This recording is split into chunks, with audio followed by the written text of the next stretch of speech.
இன்றைய கூட்டத்தினுடைய தேவை அல்லது அதனுடைய இறுதி வெளிப்பாடு ஃபைனல் அவுட்கம் என்னன்ற ஒரு பாகம் நாங்கள் தெளிவாக நகர்ந்தால் எங்களுடைய கருத்துக்கள் நகர்ந்தால் கூட்டத்தில் இந்த கூட்டத்தினோட ஒரு பயனுறுதியான ஒரு நிலையை நாங்கள் செய்ததாக கருத முடியும்.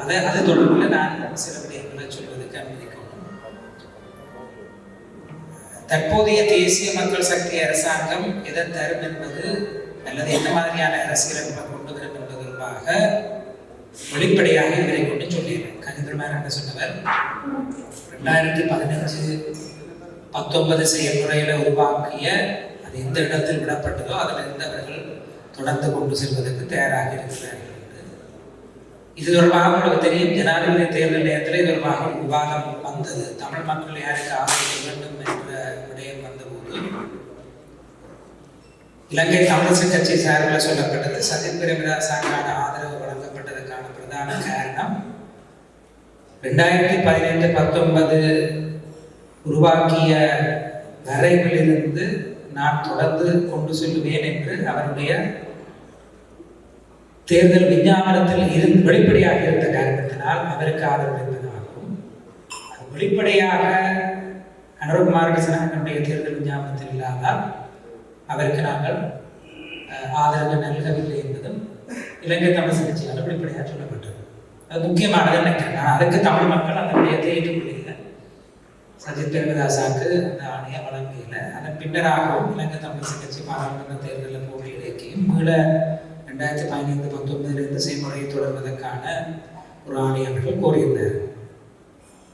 இந்த பின்புலம் ஒன்று இருக்குது. இந்த பின்புலம் ஒன்று நாங்கள் பார்க்க வேண்டியிருக்கு. 2015-19 செயல்முறையிலேயே அப்போது என்பிபி ஜேவிபி என்ற அடிப்படையில் பங்கு பெற்றிருந்தது. விமல் ரட்நாயக்கவும் தற்போதைய அமைச்சர் விமல் ரட்நாயக்க அவைத்தலைவர் பங்கு பெற்றிருந்தவர், ஸ்டியரிங் கமிட்டியில் பங்கு பெற்றிருந்தவர். அவைக்கு நிலைப்பாடு அந்த இடைக்கால அறிக்கை சம்பந்தமாக இந்த இடைக்கால அறிக்கைக்கு அவர்கள் தனியாக மாற்றாக ஒரு அறிக்கை முன்வைத்தனர். அதில் தற்போதைய மாகாண சபைகளில் ஆளுநருக்கு கொடுக்கப்பட்டிருக்கக்கூடிய அதிகாரங்களை குறைக்கிறதுக்கே தாங்கள் இருக்கிறது சொல்லியிருக்கிறோம். அப்போ ஜேவிபி 2015-19 வந்த இடைக்கால அறிக்கையை அவர்கள் ஏற்றுக்கொள்ளவில்லை என்று அவர்களுடைய முக்கிய அமைச்சர்கள் அந்த செயல்முறையில் கூறியவர்கள் தற்போது அதை அவர்கள் காவி கொண்டு வருகிறது என்பதை எங்களை பொறுத்தவரைக்கும் சந்தேகங்களை உருவாக்க வேண்டும். அதுவும் கொண்டு இருக்கு. இப்ப தமிழர்கள் பக்கத்துல சரி அவை இனத்தையும் கொண்டு வரட்டும், நாங்கள் என்ன நிலைப்பாடு அளிப்போம் கேள்வி இருக்கு. ஏற்கனவே நடந்த செயல்முறையை நாங்கள் தொடர்வதா, அந்த செயல்முறையிலிருந்து வந்த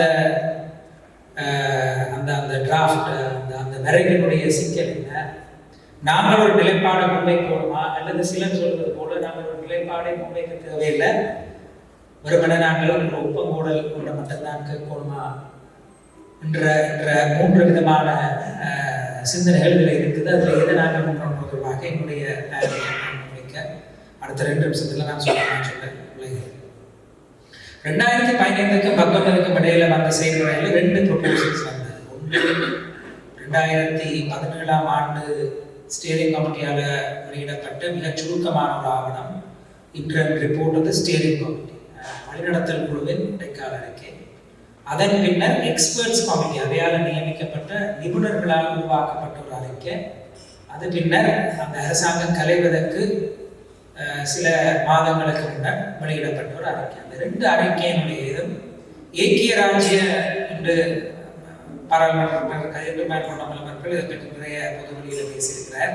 நாங்களும் அந்த காலத்தில் பேசினார்கள். ஏக்கிய ராஜ்ய என்று சிங்களத்தில் போட்டுட்டு அப்புறம் ஒருமித்த நாடு என்று போட்டு இந்த குழப்பத்துக்கு அப்பால அந்த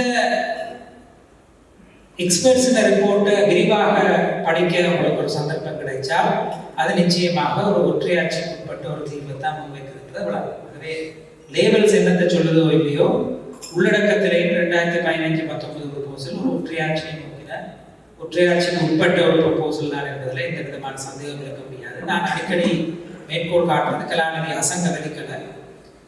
அசங்க வெளிக்கலை அந்த எக்ஸ்பர்ட் ரிப்போர்ட் தொடர்பாக எழுதின ஒரு கட்டுரையில் சில ஏற்பாடுகள் 13ஆம் திருத்தத்தை விட குறைவாக இருக்கிறது கூட சொல்லியிருக்கிறேன். அப்ப நாங்கள் அந்த ப்ரொபோசல்ஸுடைய உள்ளடக்கம், நீங்கள் ஏக்கிய ராஜ்ய என்ற விஷயத்துல யார் சொல்றது சரி என்பதில் உடன்பாடு இல்லாட்டாலும் உள்ளடக்கம் சார்ந்த வாழ்க்கைக்கு மிக தெளிவாக ஒற்றையாட்சிக்கு உட்பட்ட ஒரு ஏற்பாடாக இருக்குது. ஏற்கனவே விக்னேஸ்வரன் தன்னுடைய அறிமுக உரையில் சொன்ன மாதிரி தெளிவில்லாத ஒரு ஏற்பாடு, ஒற்றையாட்சியா இல்லையா என்பது தொடர்பாக தெளிவில்லாத ஏற்பாடுக்கு சிங்களத்தில் நீங்கள் ஏக்கிய ராஜ்யதான் என்று ஒரு விடயத்தை முன்னிறுத்திக்க அது எவ்வாறாக பின்னர் பொருள்கூடல் செய்யப்படும் என்றது இலங்கையினுடைய அரசாங்கங்களுக்குள்ள நீதித்துறை வரலாறுல அது ஒற்றையாட்சி போக்குவதாக இருக்கும் என்பதால என்னுடைய அபிப்பிராயம் அந்த முன்வைப்புகளை அடிப்படையாக கொண்டு நாங்கள் பேச்சுவார்த்தைக்கு போக முடியாது. நான் தெளிவான எடுப்போம். அது முதலாவது. இரண்டாவது, அப்படி என்றால் எங்களுடைய நிலைப்பாடு இதில் இருக்கணும்னா ஏற்கனவே திரு கஜேந்திரகுமார் பண்டமலம் தன்னுடைய அறிமுக உரையில திம்பு பேச்சுவார்த்தை பற்றி குறிப்பிட்டார். நான் திம்பு பேச்சுவார்த்தை 13 ஜூலை 1985 அந்த ஆவணம், அந்த பிரகடனம் வந்தது.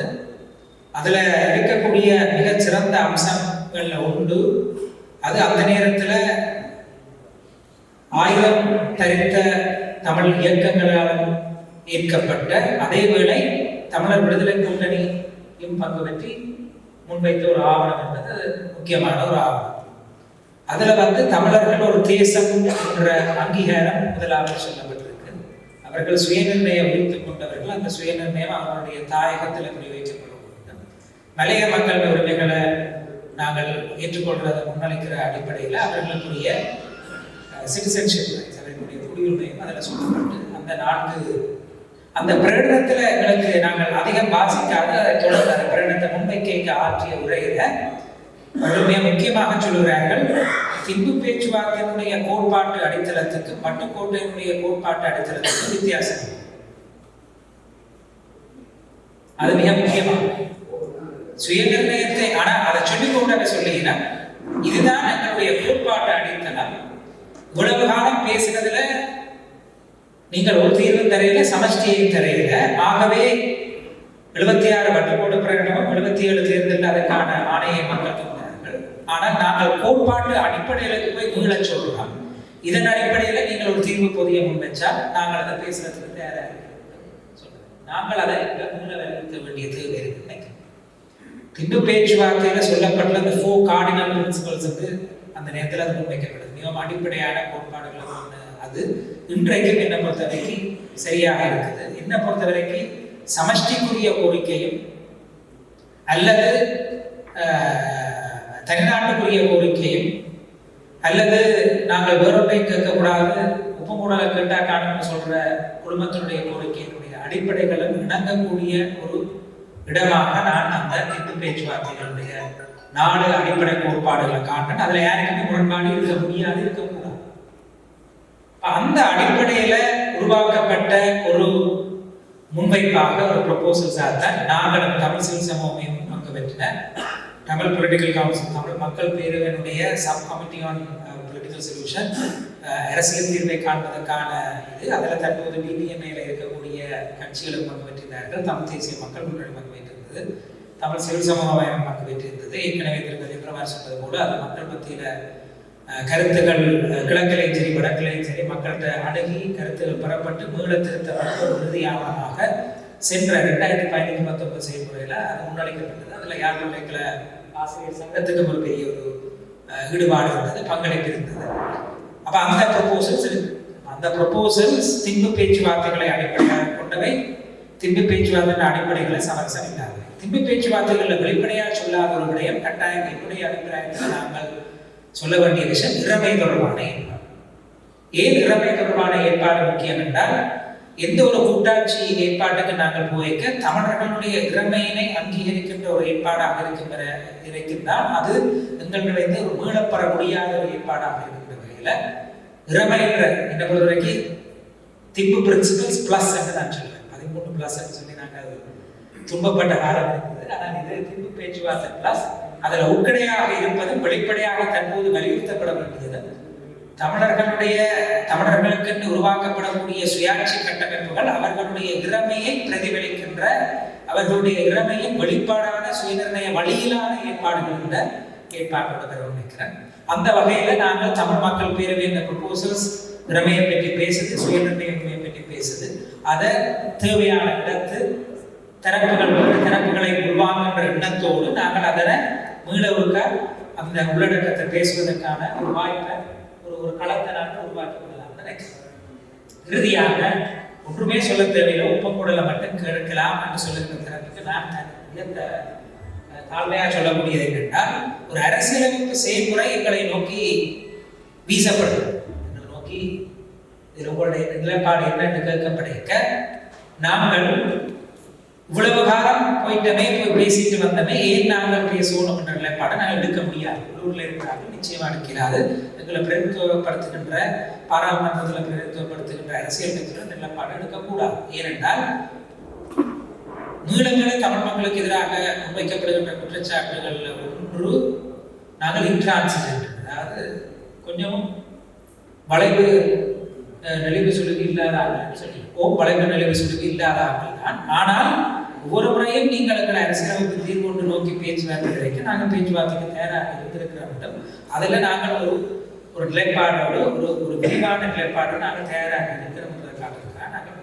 ஆகவே இந்த டிபிசி ப்ரொபோசல்ஸ் அடிப்படையிலோ அல்லது நான் சொன்ன இந்த திருப்பு பேச்சுவார்த்தைகள் பிளஸ் என்ற கோட்பாடு அடிப்படையிலேயோ நாங்கள் வரக்கூடிய அரசியலமைப்பு செயல்முறையை எதிர்கொள்வதானது தமிழ் மக்கள் தமது கருத்தை கேட்டுத்தான், தமது விருப்பங்களை கேட்டுத்தான் அரசியலமைப்பு உருவாக்கப்பட வேண்டும், அதற்கு ஒரு ஒப்பந்தம் நடத்தப்பட வேண்டும் என்ற கோரிக்கைக்கு முரணானது அல்ல என்ற புரிதலோடு நாங்கள் இந்த விஷயத்தை அணுகினால் தேவையில்லாத பிளவுகளும் தேவையில்லாத பிளவுவாதங்களையும் நாங்கள் எங்களுக்கு மத்தியில். இறுதியாக ஒரே ஒரு வார்த்தை, புள்ளி ஏழு ஒரு தரப்பு இருக்குது. அவை சொல்லினா ஏக்கிய ராஜ்ய முன்வெடுப்புகள் அடிப்படையாக கொண்டாடலாம், 11ஆம் திருத்தத்துக்கு அதனை செம்மைப்படுத்துகின்ற ஒரு பேச்சுக்குள்ள ஒற்றையாட்சிக்குள்ள ஒரு தீர்வை காணலாம் ஒரு தரப்பு நிற்குது, ஒரு வலுவான தரப்பு ஒன்று நிற்குது. இரண்டாவது தரப்பு சொல்லுது இல்லை, சுயநிர்ணயமும் இறமை வழியிலும் நாங்கள் ஒரு தீர்வு திட்டத்தை முன்வைக்கணும்.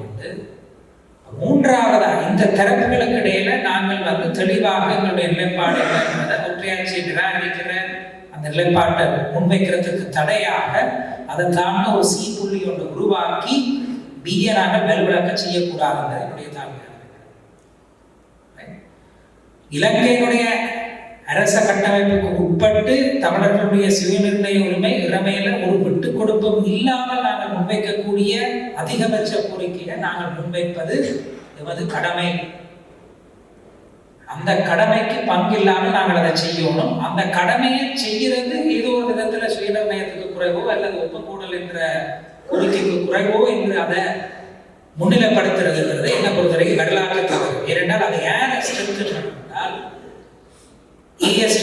நான் ஏன்னு சொன்னது யார் என்றதை நீங்கள் ஞாபகம் ஒற்றையாட்சி அடிப்படையில் 2015-19 செயல்முறையில் பிரயாணிக்கிறது. ஆகவே பிசி என்ற நிலைப்பாடுகள் அவசியமற்றவை. அவற்றுக்கான கோட்பாட்டு அடிப்படைகள் ஒன்றானவை. அந்த கோட்பாட்டு அடிப்படைகள் திப்பு பேச்சுவார்த்தையினுடைய 4 பிரதான கோரிக்கைகள் சக இறமை தொடர்பான மிக தெளிவான வெளிப்பாடு. அந்த அடிப்படையில் தமிழ் மக்கள் பேரவை முன்வைத்த யோசனைகளை மீள் பரிசீலனை செய்வோம், மீள விவாதத்துக்கு உட்படுத்துவோம், இன்னும் செம்மைப்படுத்த வேண்டும் என்றால் செம்மைப்படுத்துவோம். ஒற்றுமையாக தமிழர் தரப்பினுடைய நிலைப்பாடு சுயநிர்ணய வழி இறமை வழியான ஒரு கூட்டாட்சி வழியிலான நிலைப்பாட்டை தான் நாங்கள் கேட்டு நிற்கின்றோம். அது எந்த விதத்திலும் சுயநிர்ணயத்துக்கும் இறமைக்கும் பங்கமில்லாத சமரசமில்லாத என்பதை நாங்கள் ஒட்டுமொத்தமாக முன்வைக்க வேண்டும்.